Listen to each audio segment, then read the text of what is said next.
Tonight meets the man dedicated to producing the world's fastest production car. This is Studio One. Live from Dubai.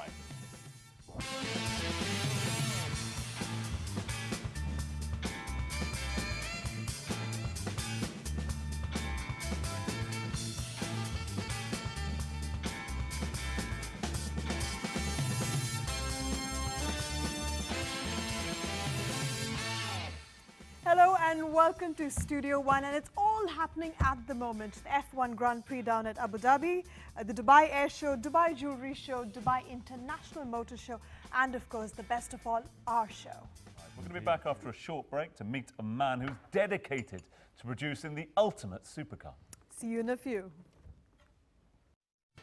Now, welcome back to Studio One. Ash, I know you like your jewellery, I know you like your fashion, I know you like your shoes. Fast cars? I don't mind them. Don't mind. Don't know much about them, but I don't mind them. Don't mind them. Okay, well, our next guest's passion for cars started at just 7 years old when his dad came home with a Sears fun cart leading to to no end of trouble in his hometown in Richland, Washington. Today, he's the founder of American supercar automobile manufacturer SSC, creating what could be the world's fastest production car, the Tuatara. Jerod Shelby is here to tell us more. Welcome to the show, Jerod. Thank you. It's good to have you on. Thank you. Now, men, car, speed, it goes hand in hand. So it'll be silly to ask why you're passionate about it. But developing this interest and taking it to the next level and producing what could be the world's ultimate supercar is where you have sort of achieved it. What has been your driving force? My love for speed and cars started at a very young age. As you mentioned, started with go-karts at about age 7. And our family traveled all around the United States from the time I was 8 years old till about 18, racing on a national level in go-karts. So it was instilled in me at a young age, speed, competition. So it was always my passion. As a child, I had the posters on my walls of the Lamborghinis, Ferraris, always the die-cast cars. So for me, it was always about cars and speed. But why? But then what changed? Something must have clicked in there, because you could have just gone on making money from winning races, or in another way, and then buying fast cars. But you went the other way and said, you know what? I'm going to build one from scratch. Why? You know, there's something about challenges. You know, I'm a very passionate person when it comes to things, and as I said, I loved cars. So I guess the challenge of people around me saying, there's no way you could achieve this. There's no way you could build a car company to compete with the legacy type companies that have been around. Against the big boys. Exactly. Okay. Exactly. So that challenge, you know, makes you want to drive harder all the time to build the perfect car. Yeah. You also have an emotional attachment towards this, because in your profile you did mention that this was your favorite family pastime. So you attribute a lot of your closeness to your family to actually being on the road. Sure. Yes, as a child, our family time was spent in hotels and meals because we traveled around. We were at the track all weekend long. So to me, that was good quality family time. And you know, building a legacy car company like this, I have children, I have 2 sons, and this is something I look at will still be around 40 or 50 years from now, and we'll love to see it as a family legacy that they carry on. Take us through that legacy to date, if you can, in a potted history, because obviously we're talking about the Tuatara at the moment, which is the second model, if you like, but the pre-runner to that was the Ultimate Aero. Now this is what got tongues wagging and heads turning the world over. Right. Why? Well, when we started this project in the early 2000s, and in 2007, we announced the Ultimate Aero. Nobody had heard of SSC. We were a small US manufacturer. And so our media splash was to break the world production car speed record. And that was always the plan from the beginning. That's why we spent so many years in development. And when we did that, we unseated Bugatti Veyron. Yeah. So big bad Bugatti, you know, Volkswagen.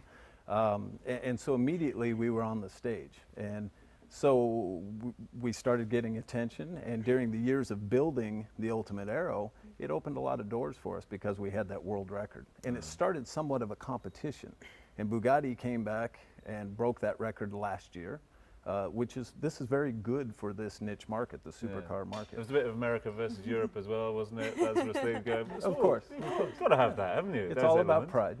Yeah. Okay, so tell us a little about Tuatara. I mean, it has an interesting ring to it, but tell us a little about it. You know, it's a great story.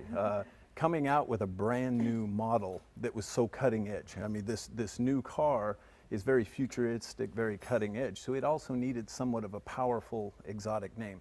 We spent months working on a name, doing all kinds of polls and asking people. And you know, you wanted a powerful name, but it needed to have a good meaning.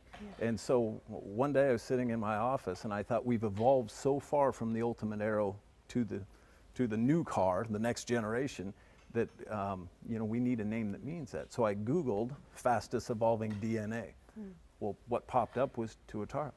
And I thought, well, right off, the name sounds unique and powerful. Well, we looked into the meaning of it, and it actually it is a New Zealand lizard that has the fastest evolving DNA.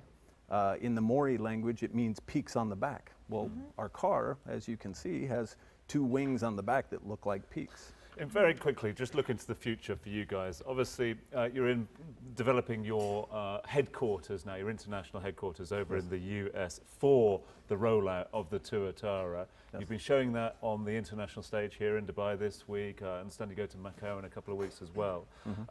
What's the feedback been, and what's the pre-ordering been like for the new model? It's been great. We launched in Asia a couple months ago. And this week at the Dubai Motor Show was the first time that we've launched this product here in the Middle East, and the response has been phenomenal. A lot of pre-orders. You know, we knew this was going to be a great market. Will the Tuatara go faster than the Ultimate? Oh yes, no question. How much faster? It will go fast enough to break the current world record. Quite right, it did. Well, that's what it's all about. Good luck to you for that. Listen, it's been an absolute pleasure having you with us, telling us a little more about, well, not just the new model, but also your passion for all things automobile. Thanks very much indeed for taking time to come and see us in a busy schedule for you. And just let all of our viewers know, as always, shelbysupercars.com to make your order for what will be the fastest production car in the world. For now, though, thanks indeed for being with us. Thank Stay you. back for some shrimp. Oh, certainly, I'm hungry. Throw those in. Just about it for tonight's episode. Thank you very much indeed to Paul, to all of our guests here this evening. We're going to be back tomorrow at the usual time with a look at how multitasking could be making you, I've been telling people that for years, you know. And of course, it's diabetes in the UAE. We've got news for that. Once again, thanks to all of our guests this evening, and of course to you for tuning in at home. See you all tomorrow, round about the same time. Till then, night night.